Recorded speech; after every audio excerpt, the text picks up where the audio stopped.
Respuestas a preguntas que hombres y mujeres hacen en privado.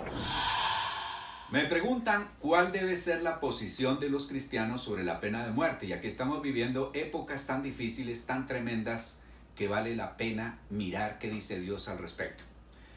La pena de muerte fue establecida por el Señor en el tiempo de Noé. Génesis 9:6 en la Biblia viva dice: el que mata a una persona, otra lo matará a él, porque los seres humanos fueron creados a la imagen de Dios.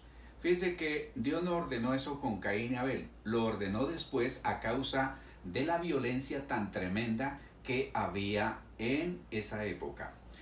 Luego la pena de muerte fue ratificada en el tiempo de la ley. Dice Éxodo 21:12, la Biblia, palabra de Dios para todos: el que golpee a otro y lo mate será condenado a muerte. Imagínense que era un golpe, porque eran las armas que utilizaban, que de los que asesinan, que de los que ponen bombas, que de los de cuchillo, que de los de revólver, toda esta gente. La verdad es que si hubiese pena de muerte en Colombia viviríamos diferente. Luego en Números capítulo 35 versículo 30 dice: un asesino solo podrá ser condenado a muerte con base en el testimonio de varios testigos. Nadie podrá ser ejecutado por el testimonio de un solo testigo. Dios sabe nuestra condición y toma las medidas. Pero lo que ahora pregunta la gente es: ¿en esta época debe de darse la pena de muerte? Ya que nuestros honorables gobernantes han desechado completamente la pena de muerte, nos ponen a mantener asesinos, criminales, violadores y toda clase de gente. Pues Dios concede a los gobiernos el poder para determinar quién debe recibir la pena capital o la pena de muerte. Romanos capítulo 13, versículo 1 al 4 dice: todos debemos someternos a las autoridades, pues no hay autoridad que no venga de Dios. Las autoridades han sido establecidas por Dios. Por lo tanto, aquel que se opone a la autoridad en realidad se opone a lo establecido por Dios, y los que se oponen acarrean condenación sobre ellos mismos, porque los gobernantes no están para infundir temor a los que hacen lo bueno, sino a los que hacen lo malo. ¿Quieres vivir sin miedo a la autoridad? Haz lo bueno y tendrás su aprobación. Pues la autoridad está al servicio de Dios para tu bien, pues si no haces lo malo, entonces sí debes temer, porque no lleva la espada en vano, sino que está al servicio de Dios para darse su merecido al que hace lo malo. Dios ha establecido castigo, pena de muerte. En 1 Timoteo capítulo 1 versículo 8 dice: pero sabemos que la ley es buena cuando se usa de manera legítima.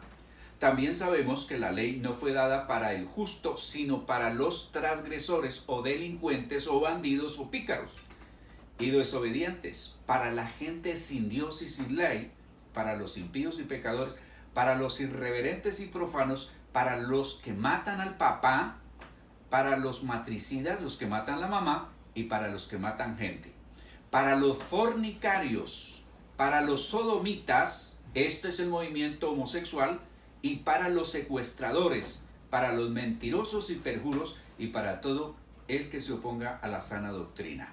Dios ha establecido eso.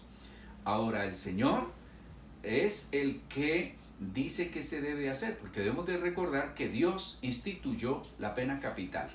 Por lo tanto, sería una presunción estar nosotros por encima de Dios, estar diciéndole a Dios que se equivocó. Y Dios también le otorgó a las naciones la capacidad, el poder legislar sobre la pena de muerte.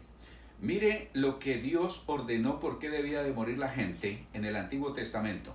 Primero, por asesinato, Éxodo 21:12, por secuestro, Éxodo 21:16, por el bestialismo, Éxodo 22:19, por adulterio, 20:10, por la homosexualidad, 20:13, por ser falsos profetas, ese me gusta, ojalá se estableciera en Colombia, por la prostitución y la violación y muchos otros crímenes. Mis estimados, Dios estableció la pena de muerte, y si nuestro país la estableciera, seguramente que viviríamos en otro, ¿qué diría yo?